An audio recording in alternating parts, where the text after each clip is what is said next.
Summary of the case: Elda is an elderly woman with 4 children. She owns several properties and land in Kedah. On December 16, 2021, she decided to change her will. Elda's children then see a will written by their mother. One of the children was not satisfied with the new provision and portion she had received and asked her mother to change the will to a previously prescribed arrangement. However, Elda was reluctant to do so. It was then known that Elda had dementia. Her daughter then decided to bring the issue to the court. In Law of Contract, Section 2A of the Contract Act, a proposal is made when one signifies to another his willingness to do or to abstain from doing anything with a view obtaining the assent of that other to such act or abstinence.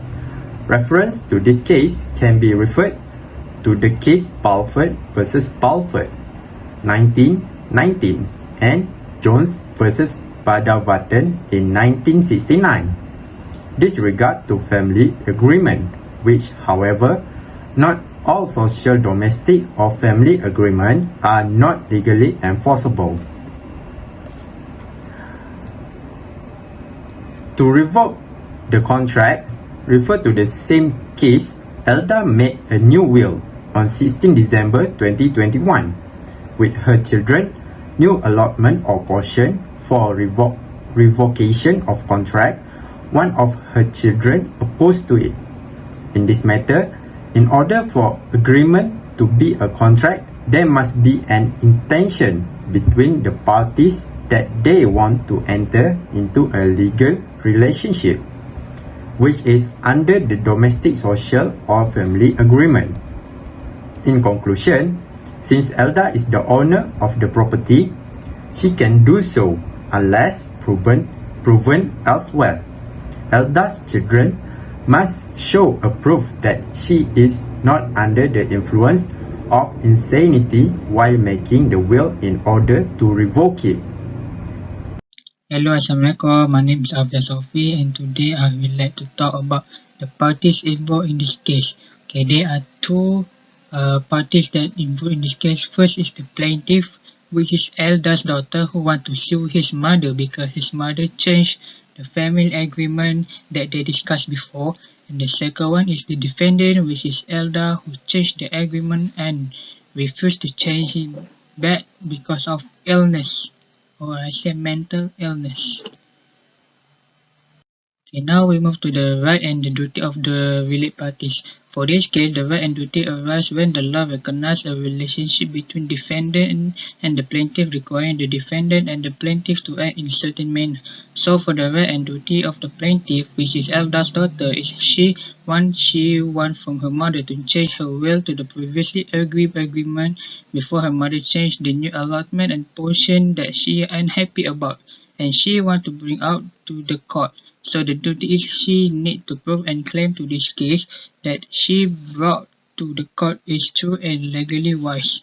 For next, the right and duty for the defendant, which is Elda itself, she need to prove that she is true by law and her decision while making the new will written is wise and not under the influence of insanity. She need to prove that she is sane and mentally healthy on the day that she made new allotment and portion for her children, and she need to defend why she refused to change back to her previous agreement, so that the charge will be taken down and her daughter will withdraw all the charge in this case. Okay, that's all from me. Thank you. Next, the issue and problem that has been raised. The question of the court is whether there is a legally binding agreement between Elda and the child, or whether the agreement is a family agreement intended to be binding. Under this case, the problem raised was that the plaintiff wanted to sue the defendant because the defendant refused to change back to the agreement she had previously agreed upon, which was on the arrangement of several properties in Kedah. Section 12(3) of the Contracts Act 1950, CA 1950, defines as a person who is normally sane but sometimes insane cannot enter into a contract when he is insane. The case occurred when her daughter, who was the plaintiff, wanted her mother to stick to the previous agreement, but she, who was the defendant, refused to do so, and she found out that she was suffering from dementia, which is a mental condition in which she cannot remember, think or make decisions that interfere with what she do in daily activities. So it comes when she made a new will written agreement. She was under the influence of insanity, and her doctor wanted to sue her on the basis of a dissatisfaction. For this case, there are two elements that have been conducted. The first element is offer. Offer generally means an agreement made by the offerer to the offeree with intention to create a legal relation. Section 2A defines an offer when one person signifies to another his willingness to do or abstain from doing anything with a view of obtaining the assent of that other to such act or abstinence, or when an offerer signifies his willingness to offer something to the offeree with an intention to get consent or agreement from the offeree to accept the offer, so it's become an offer. But there are situations when someone wants to revoke the offer.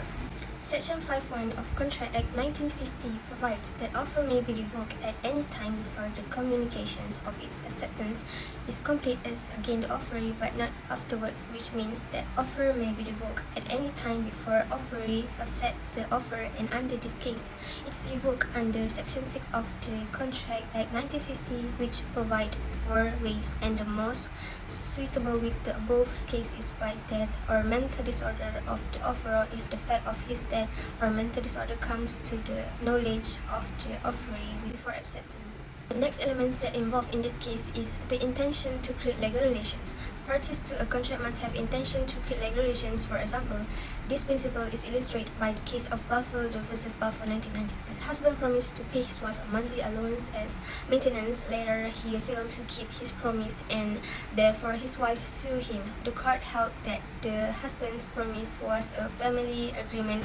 So for the case of Elda and her children, that's similar to the case of Balfour versus Balfour, is that before 19 December 2021, Elda has already discussed with her children about her properties in Kedah and has already made a previous agreement as the proof on the statement that her daughter asked her to change back her will to the previous one. So this means that she has already made an agreement, but then she refused to do so, and this is an act that she fails to keep her promise for her children before she changed to the new will written, and it presumed that she did not intend to forget the promise as it was family agreement before she was discovered to have a dementia. Last but not least, the case verdict.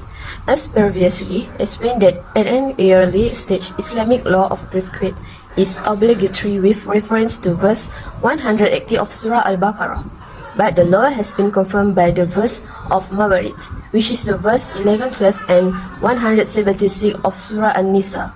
However, the practice of wills is still in place, encouragement with a maximum limit of 1/3 of the estate and address to non-heirs.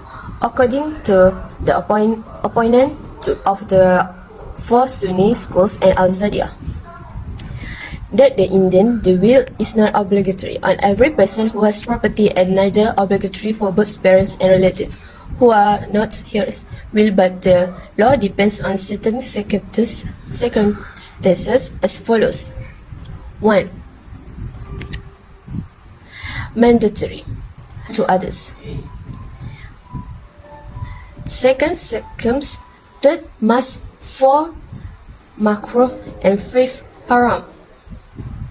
When we refer Elda case, we must say that it was offered between Elda and her children, but the offer was not legally binding. Then, the offer is domestic or family in agreement that he law assumed that it was no intention before she made a promise between her children, and then changed with Elda suddenly changed her previous will and made a new will written on December 16, 2021.